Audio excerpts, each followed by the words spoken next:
knew I was in heaven. There was this feeling of love, like you'll never ever feel earthbound. And it literally looked like somebody took like finite glitter and blew it all over everything. Everything sparkled. The brook sparkled, the trees sparkled. There was a massive building behind me. It looked like a giant hall of records. And the doors to go into it, it was the double door, arch-shaped double door that was completely gem-encrusted. It was beautiful.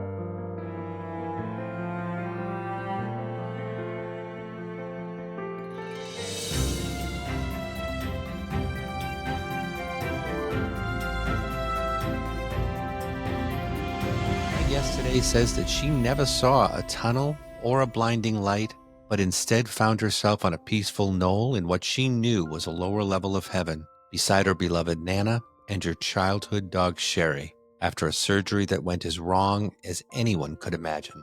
I'm Scott Allan, and you're listening to the Enlightened Life podcast, where we explore the soul's journey, the mysteries of the afterlife, and the moments that transform us. Nancy, thank you so much for being here, and I just want to say that for those of you watching, you're going to see me on the screen, and you're going to understand as we get through this talk why Nancy is not on camera. She has a lot of physical ailments and disabilities because of what she went through. So she's not on camera. It's difficult for her to stay on camera, but we are able to talk with her. And I'm so grateful that she's here, and thank you for your courage in sharing such a personal and powerful story with us. Thank you for having me. It is my pleasure. And we've been talking about this for a while, so I'm glad to finally have you on the show. When you first realized the surgery had gone wrong, was there a moment when you knew your life never be the same? Oh, yeah, I definitely did. I woke up. I don't have any recollection of how many days it had been, but I woke up. I was in intensive care, flat on my back, strapped down to the gurney. They had buckles around my wrists. I was strapped down to the gurney. They had given me a medication that they overdosed me on, and I had an adverse reaction, and I apparently began pulling all.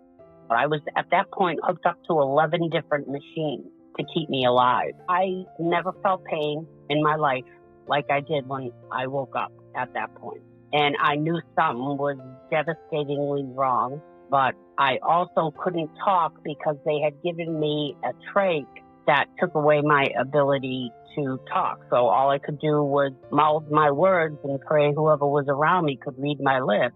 And generally that was my husband at the time. And nobody could explain to me what happened, what went wrong.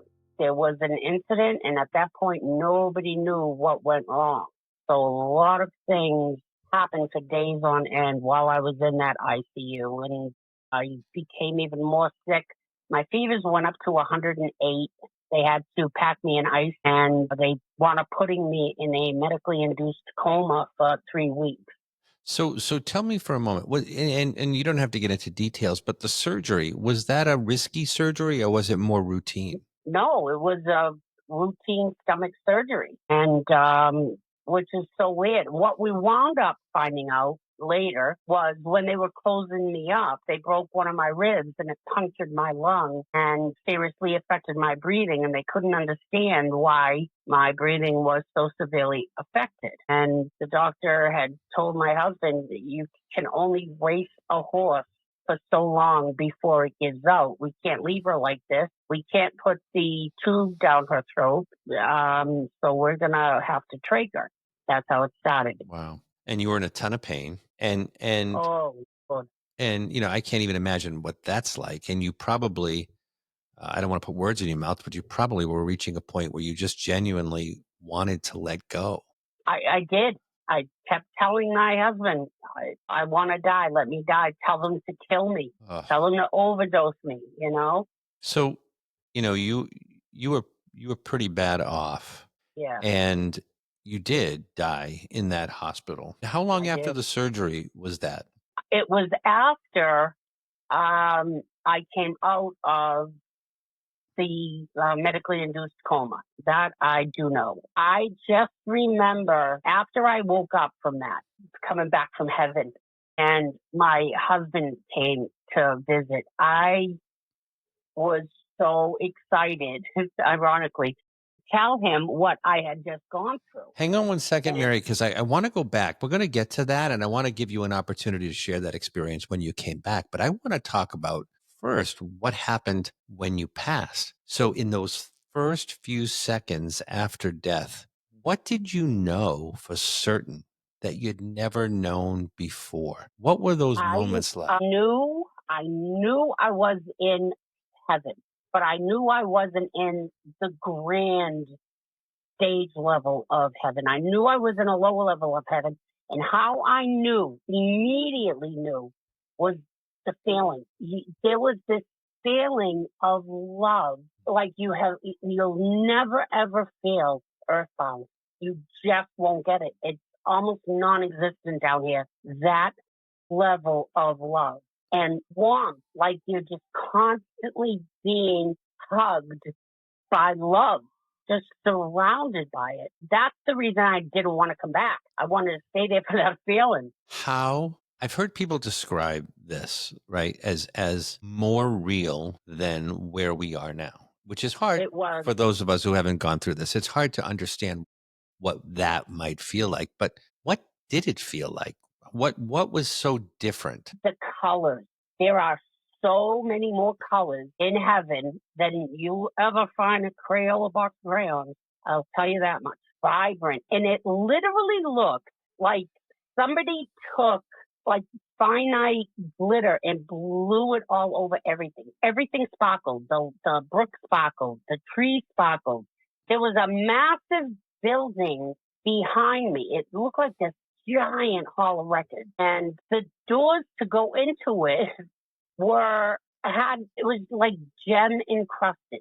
It was the double door, arch-shaped double door that was completely gem-encrusted. It was beautiful. And I guess this is, I want to try to ask the questions that I know people are probably thinking. If we are in a place where we are spirit, we are not physical, how are those places human places? How are they physical? Like a gem encrusted building or a river, or do you know what I'm getting at? Like, how Yeah. is that a non-human in a human space?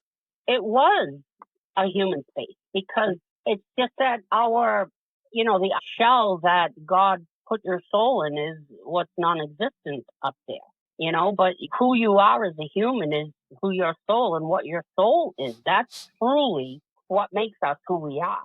But the Is our place, soul. but the But place is real. the place is real. The trees are real. The wind blows. Birds chirp. Butterflies. It was. There weren't really people around. It was my nana and my dog from when I was 4 years old. But you knew that others were there.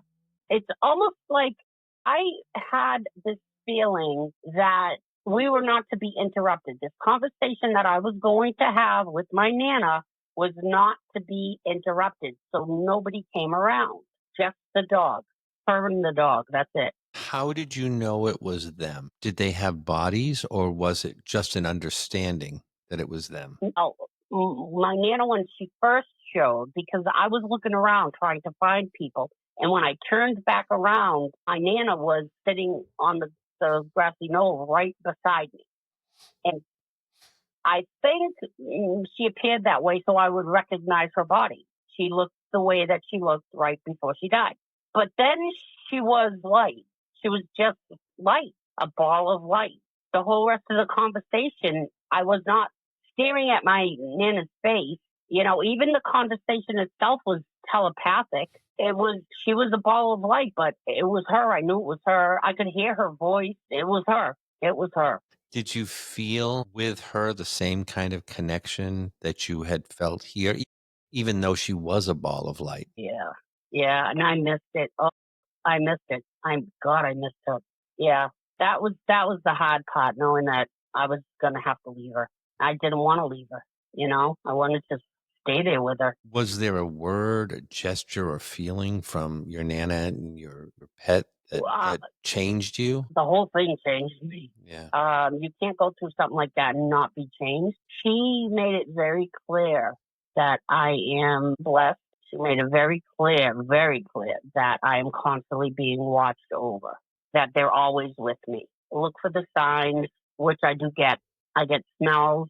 I get signs all the time. I know, again, though, the love, the feeling of this warm love. Yeah. You can't explain it because it's not anything that you feel earthbound. So how do you explain something that nobody will ever feel until they're in heaven? So it's hard to explain that to an earthbound being. So you're there, you're experiencing this incredible warmth, this incredible love, this incredible space that you've been told about but never experienced. It is beyond your wildest imagination. And then she says you have to return to a life of pain. What was that like? What was that like? That I almost want to say that I argued with her, because you've got to remember, I wasn't quite like dead. There is no human emotion in heaven other than love. I remember feeling confused because I kept saying I don't want to go back, but she kept telling me that I had to, and I couldn't understand why. Why couldn't I stay? And I would ask her, why? I don't understand why, Nana. And she said, you still have so much more to do. I said, like what? Like what? What am I supposed to be doing when I go back there? Why can't I stay here with you? She said, it's just not your time. She said, but I need to prepare you because the minute you go back, you're going to enter a body riddled with pain that you've never felt in your life before. And unfortunately, it's a condition that there is no medication on the planet that will help with that pain, and you will have to live with it until the day God calls you back home. And she's not wrong. She's not wrong. If you could have stayed, would you have chosen to leave everyone and everything behind? Absolutely. In a heartbeat. I deal with anger. Yeah. Because I was meant to come back. What is that like? And by that I mean, when you were there, did you have any connection to your body here? Were you aware of it? Was there anything? Oh, absolutely. 100% aware. So even though you were on the other side, you were still aware of what people were doing here. Yeah. What was that like? It's almost like, if you stuck your head low enough, you could stick your head between the clouds and look down and see. It was weird in that regard. So yeah, I knew what was going on. I actually saw things that the nurses were doing and heard some of the stuff that they were saying while I was up there, and they were around my bed in the ICU unit. Yeah. You know how people say they have out-of-body experiences during surgeries, and they look down and they say, that's what it was like. That's what it was like. So you're here and you're with your grandmother and you're having a conversation with her. At the same time, you're aware of what's happening here in your body. Do you not get a sense of, was there no sense of loss? So in other words, you were married at the time, you had family here, siblings. Was there no sense of loss, or there would have been loss? No, that's the freaky part. You don't care. At least for me, I didn't care. I knew that, just like the song says, life goes on without me. I knew that it would probably be a blow, unexpected, that people would be affected and their lives would change, especially for my husband at the time. But I knew that they'd be okay. I knew that they would be okay. Yeah. You just know. It's just this knowing thing. It's so prevalent. Is it almost because you did come back, is it almost like there's a firewall that goes up after you return? In other words, you're so open and you have this knowing and this understanding of all of these things. And then you come back and it must be like sinking into a ball of concrete. Well, it was, I've always had this knowing thing. And as a child, I used to have out of body experiences and they scared me, and I never told anybody because that was back in the day when you talked like that, you were put into some kind of mental institution and locked up. And it happened to people in my family with mental health issues, and I was not going to be that person. So I never told anybody. And ironically, watching a talk show one day when I was like 22, they mentioned astral projection, astral travel, and I said, "Oh my God, that's me. That's the answer. That's what I went through for all those years as a kid." And I always had this knowing, so I guess it was always had this openness. But when I came back, when I was put back in my body, I was so aware of every single thing going on with my body and around my body. It's almost like I had been unplugged my entire life and then suddenly unplugged in. And that was after you came back. I knew what my heart rate was. I knew when I had a urinary tract infection. Now, you've got to remember, they had me loaded up on so much medication that, I knew days before. 2 days before, I remember I telling my nurse, Marie at the time, I'm getting a urinary tract infection. So they did a test and they said, nope. I said, it's coming. And she said, how do you know that? I said, trust me, I know. 2 days later, urinary tract infection. I just literally was so plugged in. How long did that last for?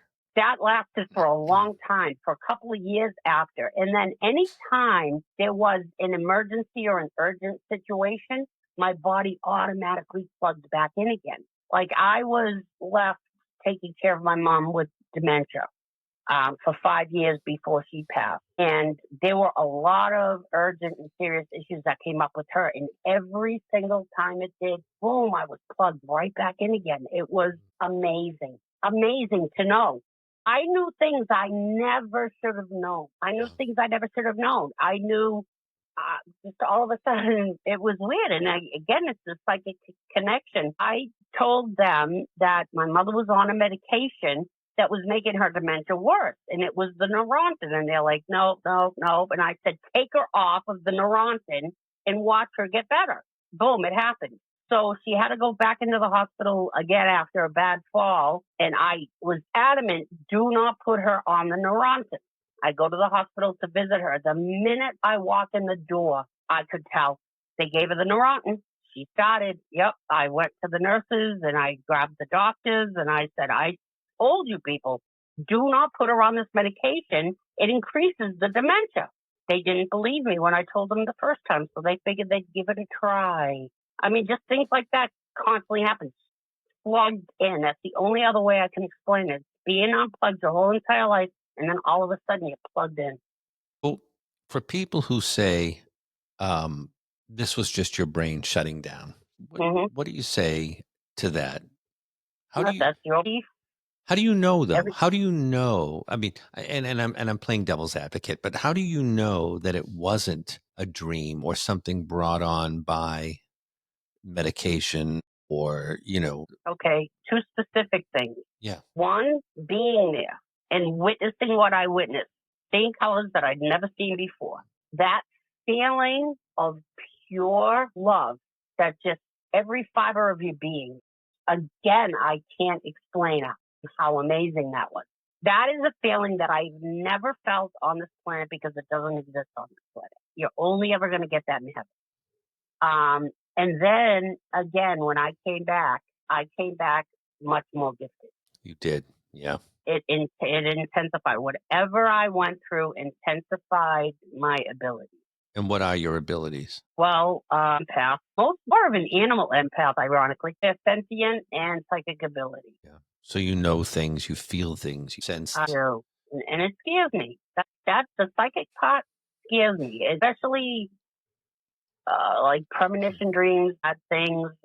3 nights before the Twin Tower, I had a dream that they were both going to get hit with things. There was also a massive, I think it was between Boston and New York, a commuter rail that had gone off the tracks and a lot of people died. And I dreamt about that 2 days before it happened.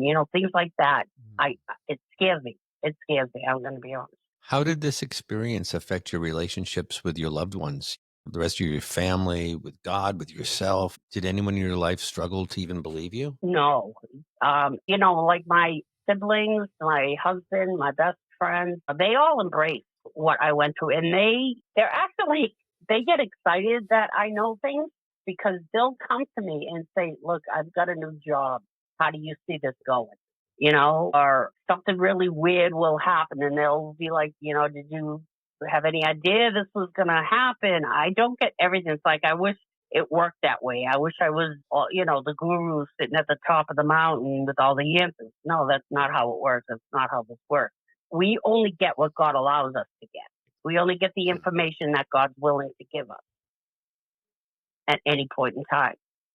Yeah, You and know? I say that all the time. People will Yeah, say, well, I want to speak to this person or that. You only get what you're supposed to get. They're not going to exactly. give you things that you're not intended to have. We all have to Yeah, walk this. We all have to right. walk this path. Very, It's like very these true. people hear psychic and they come up to you and they're like, "Oh, you're psychic? What's my name?" Yeah, Yeah, doesn't work like that. it doesn't work No, that way. no, No, we it's are only allowed to give what God allows us to give. that is the truth. That is the truth. Were you shown anything about the world when you were there? Was there About the anything what? about the world, about life that sort of made you go, "My God, things you." No, in dreams. That comes to me in dreams, but it didn't happen to me when I was actually up there for my visit. Yeah. I call it my visit with Nana. But yeah, no, I didn't get any of that there. I get it more. I'll just be sitting here scrolling through my phone, and all of a sudden, this little video clip will play in front of my face. Some real bizarre thing that explains. Okay, like the earthquake that happened in Russia and all I started getting images of high waves and tsunamis before any footage or before the tsunamis even hit. Yeah. That it just happened. Are you afraid to die? Not at all. I tell everybody, I'm not looking to go out and get hit by a bus today, but when my time comes, I am going to welcome it with open arms. Yeah. Yeah. I view death so differently now. When somebody that I love passes away, I know where they are. I know that they're safe. I know that their life literally just began. It didn't. All they did was they lost their human shell. But when you go to heaven, you're born. Your life is just starting because it's so much better there than here. There's no loss in consciousness. No, no, no. As a matter of fact, again, I'm going to use that you're plugged in. You're plugged into everything. You know what's going on down on Earth. You know if like I knew that my ex-husband was seriously struggling mentally at the time. I wasn't aware when I was earthbound. I only got that information when I was in heaven. But I also got that he's if he doesn't start eating better and taking care of himself, he's going to get sick and he's going to wind up in the hospital. And because he was visiting, he would come every day. He took over a month off of work. I was in intensive care for 3 months, so he took as much time as he had, and he would show up at 8 in the morning, and they would let him stay till midnight. So by the time he goes home and sleeps, and he's back again at 8 in the morning, he's not eating. He's not eating. He's sitting beside me all day long. So when I did have the opportunity to grab my mother-in-law, his mother, I told her, you got to make him eat. I don't care if people have to cook him food and bring it to him, cut down his visiting hours, whatever. Something's going to happen to him if he doesn't start taking care of his health. I didn't know that when I was laying in that bed. I only got that when You I was got in that heaven. after. Yeah. What would you say to someone who has a loved one, or even themselves for that matter, and they may have a terminal illness, they're facing, limited time, and they're scared, they're sad, they're going to miss their family, they're worried about how it will happen. What would you say to them based on your experience? Okay, because that is such a touchy subject, because everybody has such different beliefs when it comes to that. It's like people will go to a funeral and they don't realize some of the things that come out of their mouths. Oh, they're better off, or they're not suffering anymore. Yeah, I don't care. I want them here with me. Your words don't mean anything. So I didn't want to be that person. I didn't want to be like that. So what I do in those situations when people say that they're afraid to die, especially, I tell them what happened to me. I tell them my story, and I tell them the feeling of love, like welcoming love and joy, like you'll never experience that on earth. You're only ever going to get that in heaven, and they appreciate that when I tell them that. But they have to believe it. And I think sometimes it's hard to kind of wrap yourself around that until you've experienced it, like you have. Right. They're skeptics, and that's fine. You can be skeptic. I'm not out here trying to recruit anybody into my frame of thought, into my thinking patterns and my beliefs. No. You have the right to feel and believe and think what you want, and I'm good with how I am. What do you think happens when someone who has no faith and no belief, I'm talking atheist, completely, a non-believer, crosses over? Okay, my first thing I've thought about this before, and the first thing that comes to mind is shock. When they wind up in heaven and realize everything that everybody told them all these years, that they were here on this, shock. Oh my God, they were right. Oh my God, the feeling. Oh my God, I'm here. It was true. The whole time it was true. Shock. What do you feel about hell? Is that real? I don't believe it is. I do believe that there are evil forces. I do believe that there are demons. I don't think that they live in a fiery pit in the core of the earth.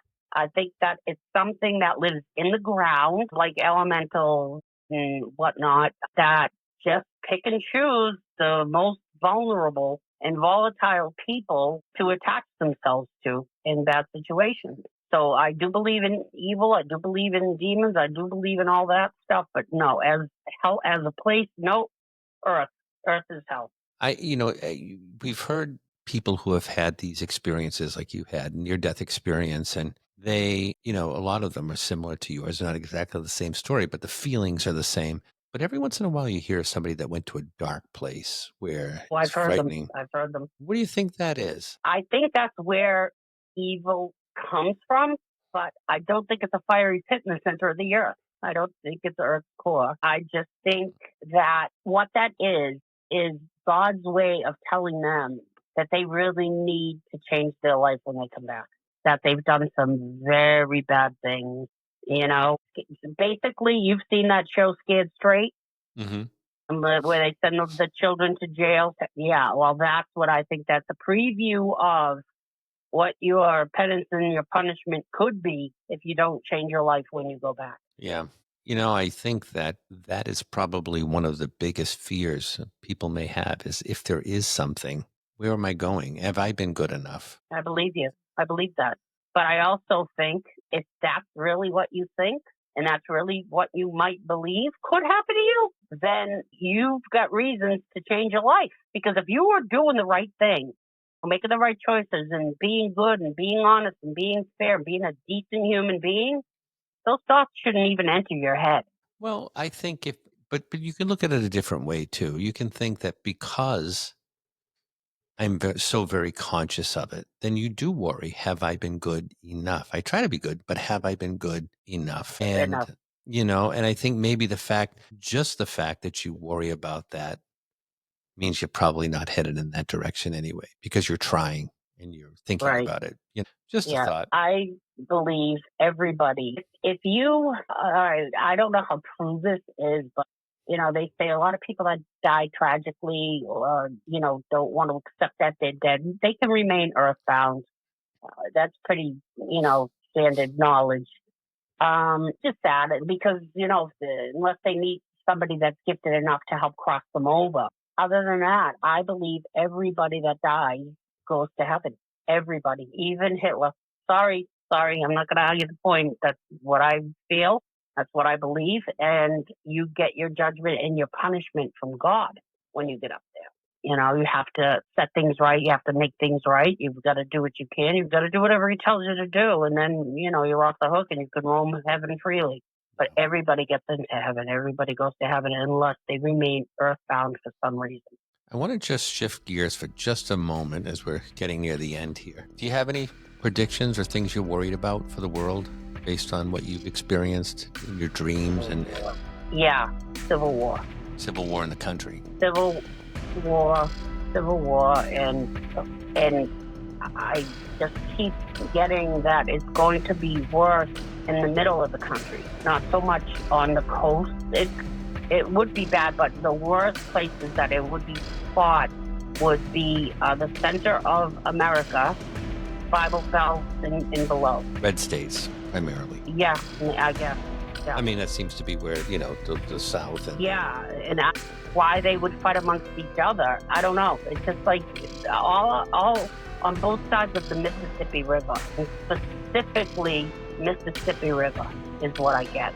Any sense on if that's, soon, or if that's 10 or 15 years away, or what's your thought? Okay, now if the right things are done, that could not happen. I see what you mean. Okay, but if it does happen, it's going to be sooner than later. Is there anything else you'd like to share with our listeners? Any final thoughts or stories that feel important? Not that I can think of right at the moment. No. Well, I really want to thank you so much for your honesty, strength, your willingness to share a story that's both harrowing but also deeply hopeful. And for everyone listening, if Nancy's experience moved you, please share this episode and check out more conversations at mediumscottallan.com.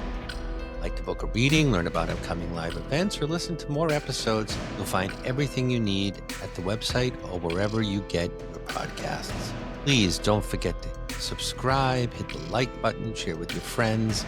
And we're also on YouTube, so you can watch this on YouTube as well. My name is Scott Allan. Thank you for joining us here on the Enlightened Life podcast. We'll see you next time.